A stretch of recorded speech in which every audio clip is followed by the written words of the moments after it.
Howdy folks, and welcome back to World of Tanks with the mighty Jingles. You know, as you can probably imagine, I watch a lot of World of Tanks replays. And I don't know, maybe I've just become jaded and cynical, but it's getting increasingly difficult to get excited. I mean, good games.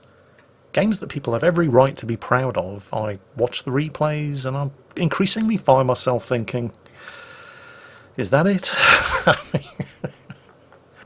Seriously, and no disrespect intended to the people who send replays in, when you watch as many World of Tanks battles as I do, it gets hard to get excited about them.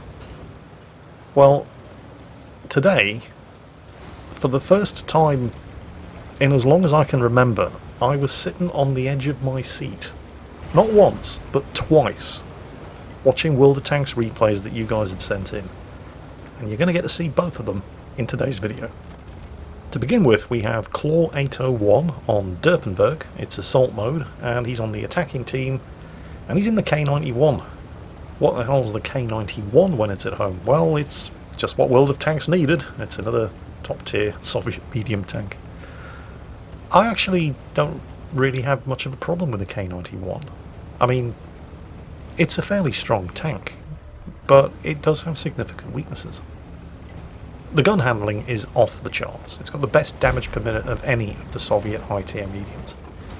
The penetration on the gun and the velocity of the shells that this thing fires is off the charts. I can't remember exactly what it is, but it's not far short of 2,000 meters per second. I mean, it's the closest thing to a laser or a railgun you're ever going to see in World of Tanks. The penetration is great, the accuracy is great, the aiming time is great.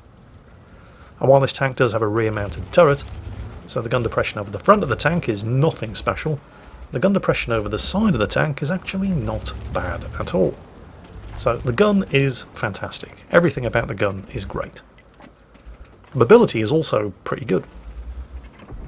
Armour, however, you see, this is why I actually don't mind the K91, because the tank does have some weaknesses. It doesn't have the traditional, nearly impenetrable Soviet high-tier medium tank turret. There are significant weaknesses on the turret, and also the side armour is only 60mm thick. Now what that means is that side scraping in this tank is very dangerous, because with only 60mm of side armour, your side can be partially overmatched by a 122mm or higher caliber gun. They'll basically go through your side almost regardless of angle. So I actually think this is quite a reasonable new addition to World of Tanks. I mean, don't get me wrong, the gun is amazing. The rate of fire is just ridiculous. He hasn't taken that many shots at enemy tanks just yet, and you're probably thinking, this replay had you on the edge of your seat? Oh, just wait for it. But when this gun starts going, just look at the rate of fire on this gun. I mean, obviously this is a fully trained crew, he's running premium consumables, he's probably skipped coated optics in favour of vents. You know, this is going to be a good crew and a well set up tank, but this isn't an autoloader. I mean, this is a scary rate of fire. The amount of damage, if you leave this thing undetected and just allow it to shoot at targets like this, look at the damage he's done. Of course, now that he's finally got the killing shot against the E3, it misses, but well, he's tracked and it reloads again so quickly. Are you scared yet? You should be, because he ain't finished. That TVP's about to have a very, very bad day as well. Didn't get spotted. See, that's the downside in this machine. It's not like other Soviet high-tier mediums where you can do this. And if you get spotted, you hold down. Doesn't matter, they can't damage you anyway. No, if you get spotted in this thing, it's going to start taking damage. But at the same time, I mean, when you see Claw racking up this kind of damage from a concealed position, with this kind of rate of fire, you have to question, well, what's the point of autoloaders and tank destroyers? Yeah. And you may very well be sitting there thinking to yourself, well, hang on a second, I thought Jingles said this replay had him sitting on the edge of his seat with his jaw slack in astonishment. Don't worry, we haven't seen that part yet. That part is coming. You'll know it when it happens. I won't have to tell you. We're actually approaching the halfway point in this match. Remember, it's assault mode, so the battle will only last 10 minutes at the most. And the team are doing quite well. They've only lost 2 tanks. They've managed to score 4 kills. And they're pretty much rushing the enemy team all into the top right corner of the map.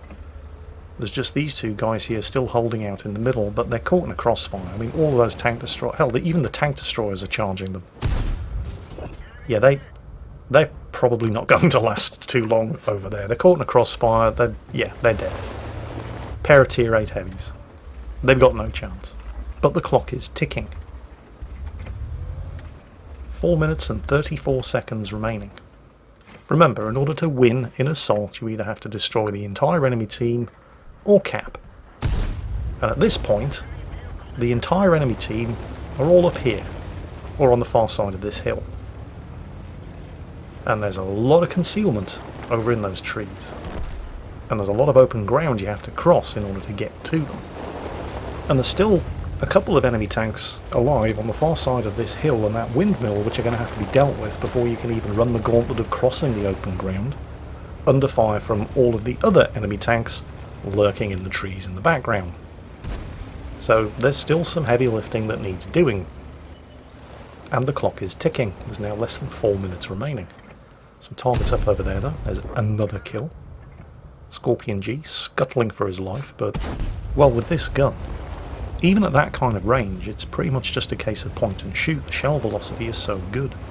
There's very little lead that you actually have to give to the target.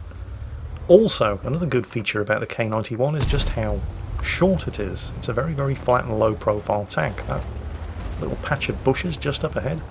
There aren't many tanks in the game that could stay undetected, hiding behind that. The K91 is one of them. We're coming up to just 3 minutes of this game remaining, and they still have 8 enemy tanks that need to be spotted and killed. And they're all infesting that tree line over there. Like that Scorpion G again. So there's no way you're going to win this game by capping. Not with 8 enemy tanks covering that cap circle from concealed positions. Okay, make that 7, since artillery just finished off the Scorpion G. You know, it sure would be nice if we had something like, I don't know, an M41 Walker Bulldog light tank who could do a spotting run and highlight the enemy tanks that we know are over there on that wooded ridgeline. Where's the M41 Walker Bulldog? He's a couple of 100 meters behind the tank destroyers.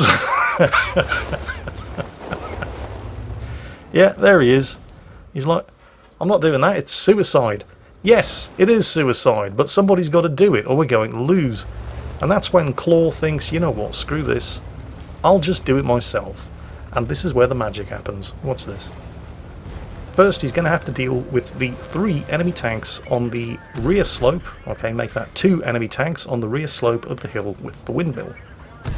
1 enemy tank on the rear slope of the hill with the windmill. Okay, he's killed all 3, and now he's rushing the ridgeline. There's the Conway. That's 4 enemy tanks dead in less than a minute. There are still 3 remaining.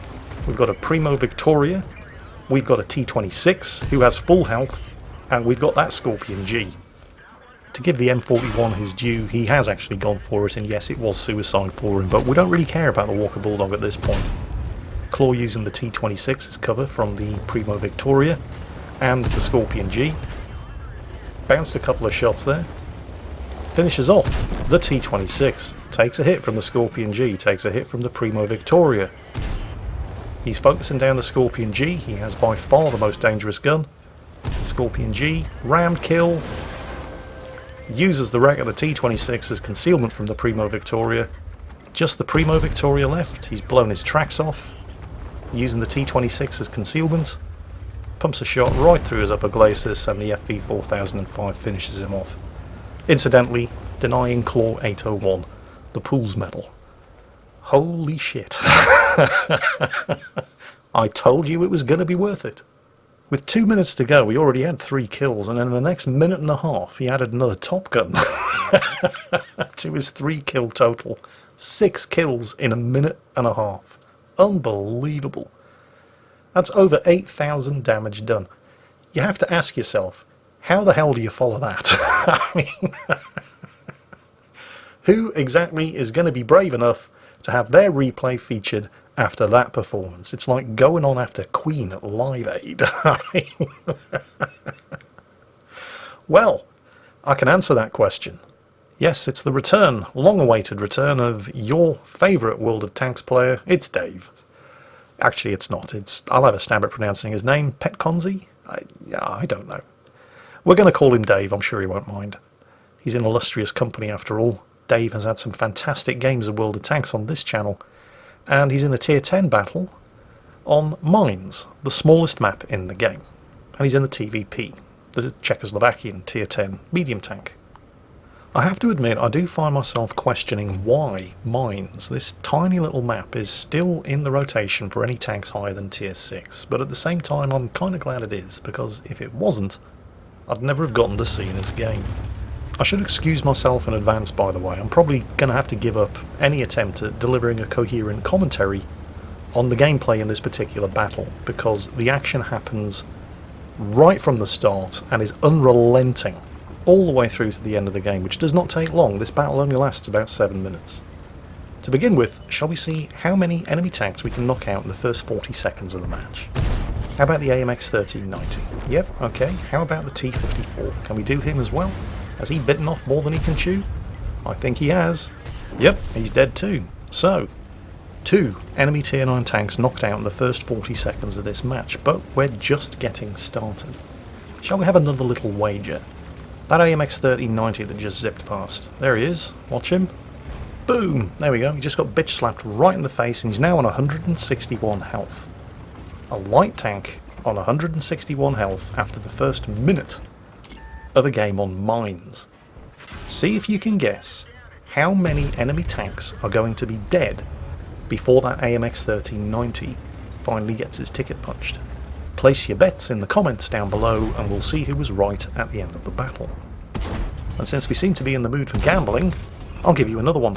See if you can guess how many enemy tanks are going to be dead before Dave's team suffer their first casualty. And I'll give you a clue, this is not a 15-0 victory, okay? So once again, place your bets down below in the comments, and we'll see who was right by the end of the battle. Special mention, by the way, has to be given to that Object 705, tier 9, not tier 10, tier 9 Soviet heavy tank. He is going to finish this battle. I mean, look at this. He is facing off against what looks like the entire enemy team, and he's doing it basically alone with the aid of that rock. He is going to finish this battle with a steel wall, a bruiser, and a shell-proof award. He's also going to be second on experience earned, and when I say earned, I really mean it in his case. Meanwhile, back over to the other flank. Type 4 Heavy. Flat side of a Type 4 Heavy, you don't often get that. Oh, bounced a shot from the bat chat, but hold on a second. I smell a kill. And take an additional shot. Type 4's bringing his gun around, but oh look, an engine fire. How unfortunate. 4 enemy tanks dead, by the way, and still no casualties. The AMX 1390 is still alive and kicking on 161 health in a tier 10 battle on Mines. And he's going to end up doing 1600 damage as well, so it's not like he's just hiding, he's actually getting stuck in. So, 4 enemy tanks dead. Can we get 5 before Dave's team suffer any casualties? Yes, we can get 5, and still the enemy team haven't managed to kill a single tank. Meanwhile, Dave has a fully loaded magazine and is making every shot count. Can we get 6 enemy tanks killed before Dave's team suffers a single casualty? Yes, we can! If you guessed 6 enemy tanks dead, then give yourself a pat on the back and a 2-minute cigarette break in the salt mines, because Dave's team have just lost their first tank, an E75. Not the AMX 1390, he's still alive and kicking. Meanwhile, Dave is about to reload and he's looking for his 3rd kill, and it's the E75. And with the death of the E75, that E4 down there has just run right out of friends, although the enemy Jaegeru has managed to kill the RU-251, so the enemy team are now on a shocking 2 kills. Meanwhile, Dave is once again waiting to reload, and in a bit of a target-rich environment here. The Object 705 is still holding that rock against slightly less enemy tanks. Oh, what's this M103 up to? Where's he going? Which way is his gun pointing? Dave has reloaded. Oh dear, his gun appears to be pointing the other way. Well, we're going to make him pay for that. There's one. There's two. There's three. Going for the engine and ammo rack shots. There's four. Yet another enemy tank dead. There are only 6 enemy tanks left. They have managed to kill 3. And the AMX 1390 is still alive and kicking. Well done to him. Dave's going for the reload. The Object 705 doesn't really appear to be having many problems at all. What is this guy doing? I mean, really? In front of 2 autoloaders? There's another enemy tank dead. 10 kills to 3. Oh, the Object 705 is looking like he may be in trouble. Dave still has 2 shots left. Let's see what we can do with them. I believe we might not be able to get a kill, but we can blow the tracks off the Jaegeru. And hopefully Dave doesn't actually have a huge amount of spotting and assistance damage in this game. Pretty much everything he's spotted, he's killed. I mean, oh no, the enemy team have managed to kill another tank. But now there are only 4 of them left. Ooh, that enemy AMX 1390 is proving to be quite a stubborn pain in the arse. So, you know, unlike the enemy team, when you keep getting shot from one flank, Dave actually relocates. 3 enemy tanks left. Full magazine? You can do them both. There's one. Probably going to take a hit from, yep, but there's 2. And the only enemy tank left is that AMX 1390. You know, what was remarkable about this match, and what had me on the edge of the seat, wasn't how quickly the enemy team crumbled. I mean, we've all seen games that are over in 7 minutes because the enemy team just fall apart, but it's the fact that while the enemy team was falling apart, Dave was able to do over 9,000 damage with some pretty fierce competition. That is a ridiculous amount of damage to do in such an incredibly short period of time. And there's the last enemy tank. And now it's dead too. And so that AMX 1390 on Dave's team, who within a minute of the start of the game, in a light tank, in a tier 10 battle on mines, had been reduced to 161 health, actually managed to survive until every single enemy tank had been killed. Well done to him. Well done also, obviously, to young Dave, star of Stage Screen and Dockyard Canteen, who in just over 7 minutes managed to inflict 9,200 damage to the enemy team, and special mention of course to that Object 705, who held that corner like an absolute boss against overwhelming firepower. Well done to you, sir. If not for your staunch defence of that corner, it's highly doubtful whether or not Dave would have been able to score the amount of damage that he did in the 7.5 minutes that you managed to sit there and not die. So well done pretty much to everybody involved. So yeah, World of Tanks. Like I said, it's not often that I actually watch a World of Tanks replay that gets my blood pumping. And today, for the first time in living memory, it happened not once, but twice. Right after each other.